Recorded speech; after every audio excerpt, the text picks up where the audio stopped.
सबसे अच्छे दोस्ती दुश्मन बन जाते हैं। ये कहावत आज के समय में ईरान और इजराइल के बीच एकदम फिट बैठती है। आज भले ईरान और इजराइल एक दूसरे के दुश्मन हैं, लेकिन इस दुश्मनी की शुरुआत दोस्ती से हुई थी। जब इजराइल देश बना तब मुस्लिम वर्ल्ड का कोई भी देश इजराइल को मान्यता तक देने को तैयार नहीं था। तब तुर्की के बाद ईरान ही वो देश था जिसने इजराइल को मान्यता दी, जिसके कुछ समय बाद ही ईरान के इजराइल के साथ इतने अच्छे रिलेशन हो गए कि ईरान इजराइल से हथियार इंपोर्ट करता था, बदले में इजराइल भी ईरान से ऑयल इंपोर्ट करता था।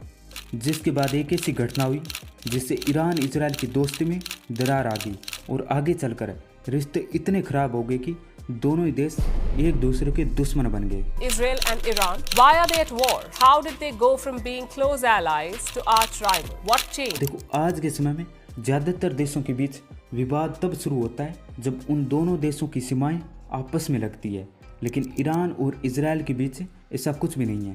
तो चलिए इस मुद्दे को शुरू से समझते हैं।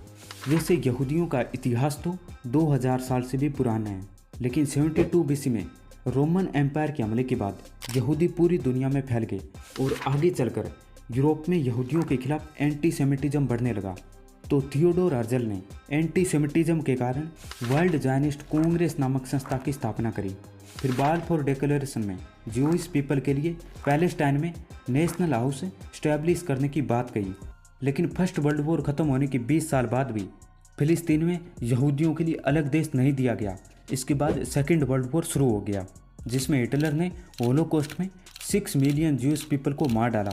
तो बाद में यूनाइटेड नेशन ने यहूदियों के लिए एक अलग देश की मांग पूरी कर दी, जिसमें फैसला किया गया कि पैलेस्टाइन को 2 पार्ट में डिवाइड कर दिया जाए, जिसमें एक हिस्सा यहूदियों के लिए हो और दूसरा फिलिस्तीनी मुस्लिमों के लिए।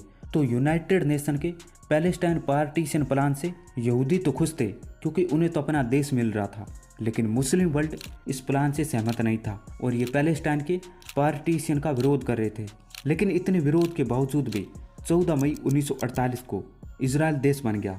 तो इजराइल के लोग खुशियां मना रहे थे, लेकिन यहूदियों की ये खुशी ज़्यादा दिन नहीं टिकने वाली थी, क्योंकि इजराइल के बनते ही अगले दिन इजिप्ट, जॉर्डन, इराक, सीरिया और लेबनान, इन सभी देशों ने मिलकर इजराइल पे हमला कर दिया और इसी के साथ फर्स्ट अरब इजराइल वॉर शुरू हो गया, जिसमें इजराइल ने इस संयुक्त सेना को हरा दिया और फिलिस्तीन के एक बहुत बड़े हिस्से पर कब्जा कर लिया।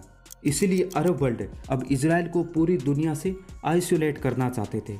वहीं इजराइल भी नॉन अरब पार्टनर ढूंढ रहा था, और वो भी मिडिल ईस्ट में, जो था ईरान।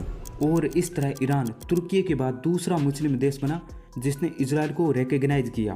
फिर ईरान ने इजराइल को ऑयल खरीदने का ऑफर दिया, जिसे इजराइल ने तुरंत ही स्वीकार कर लिया। 1959 में इजराइल ईरान से per day 30,000 barrel oil import करता था, जो 1971 आते आते इजराइल ईरान से per day 55,000 barrel oil import करता था। अप्रैल 1977 में ईरान इजराइल मिलिट्री ने एडवांस मिसाइल सिस्टम को डेवलप करने के लिए प्रोजेक्ट फ्लोर शुरू किया। फिर एक ऐसी घटना हुई जिसके बाद ईरान इजराइल की दोस्ती में दरार आ गई, और वो घटना थी ईरानियन रेवोल्यूशन। लेकिन इसके बीज वाइट रेवोल्यूशन के दौरान ही पड़ गए थे। दरअसल ईरान के शाह ने 1963 में वाइट रेवोल्यूशन की शुरुआत करी। इस कारण ईरान में वेस्टर्नाइजेशन होने लगा। इसीलिए अयातुल्ला खुमैनी ने वाइट रेवोल्यूशन और ईरान के साथ दोनों के खिलाफ खुलकर विरोध किया। इस कारण इन्हें पहले तो गिरफ्तार कर दिया गया, लेकिन बाद में इन्हें देश निकाला दे दिया गया। वहीं ईरान में 1978 आते आते सिविल वॉर के हालात बन गए। इसके पीछे कारण था कि ईरान में वेस्टर्नाइजेशन के कारण कंजर्वेटिव लोग ईरान में बड़े पैमाने पर प्रोटेस्ट करने लगे, तो पूरे देश में मार्शल लॉ लागू कर दिया। लेकिन फिर भी हालात बेकाबू होते जा रहे थे। इसी बीच ईरान के साथ अपना इलाज कराने के लिए अमेरिका गए, और फिर अयातुल्ला खुमैनी के ईरान में लौटते ही इन्होंने ईरान की सत्ता अपने हाथों में ली, और फिर इन्होंने 2 काम किए। पहला, इन्होंने ईरान में मोनार्की को ख़त्म किया और इस्लामिक रिपब्लिक ऑफ ईरान की स्थापना करी, और दूसरा, इजराइल से रिलेशन तोड़ दिए। ईरान में इजरायली एम्बेसी को बंद कर दिया। इसके अलावा खुमैनी ने इजराइल को इस्लाम का दुश्मन और छोटा शैतान कहा। खुमैनी ने इजराइल को कैंसर युक्त ट्यूमर बताया, जिसे पृथ्वी के चेहरे से मिटा दिया जाना चाहिए।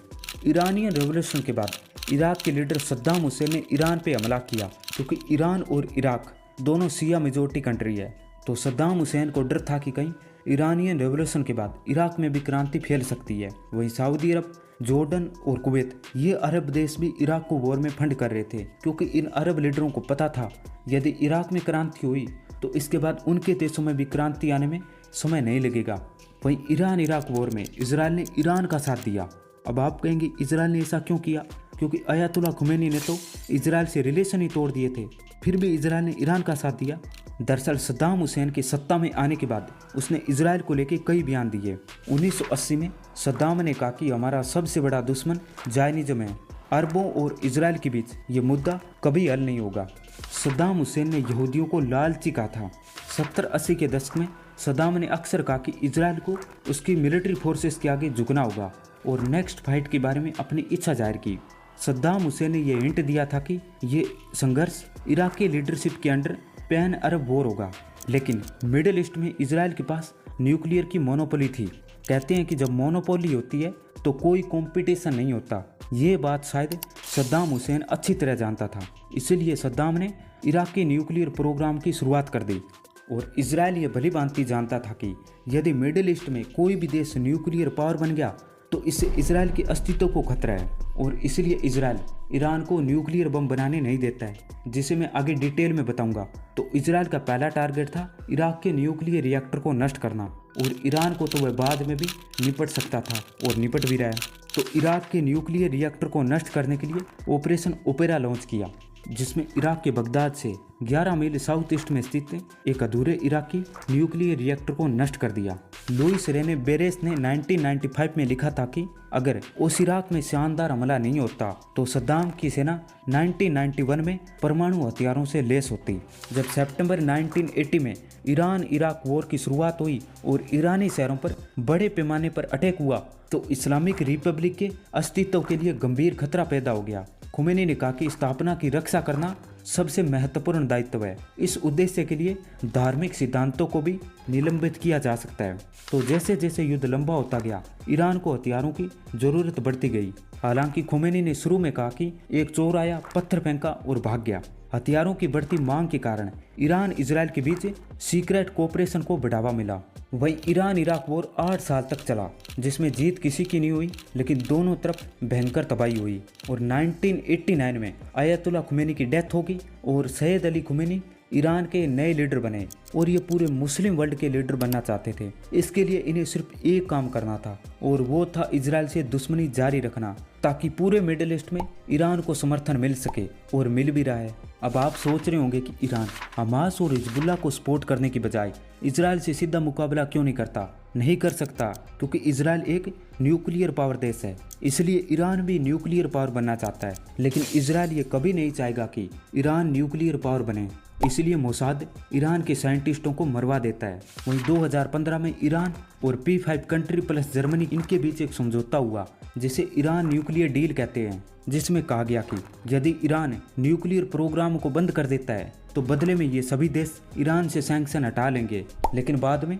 मोसाद को पता चला कि ईरान न्यूक्लियर बम बना रहा है, जिसका जिक्र बेंजामिन नेतन्याहू ने यूनाइटेड नेशन में किया था। इसके बाद जब डोनाल्ड ट्रंप सत्ता में आए तो इन्होंने फिर से ईरान पे सैंक्शन लगा दिए। वही हमास और हिजबुल्लाह को ईरान का फुल सपोर्ट है, और ये आए दिन इजराइल पे हमला करते हैं, जिसका इजराइल मुंह तोड़ जवाब देता है।